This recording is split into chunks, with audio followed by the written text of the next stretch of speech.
Good afternoon, folks. Mike Wells, your World Explorer. Right now, we're going to take a look at a plant on this property that I bet y'all thought I forgot about, but nope, I certainly did not. It's called spiraling ginger. Now, these things do really well in the understory of the oaks. And I'm not kidding. This thing is, as it warms up, it's starting to grow like a weed again. Look at, it's going to throw out multiple spirals too. So that's what we want. I want to propagate these.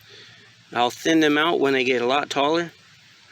Propagate them throughout the backside of this bromeliad low level hedge.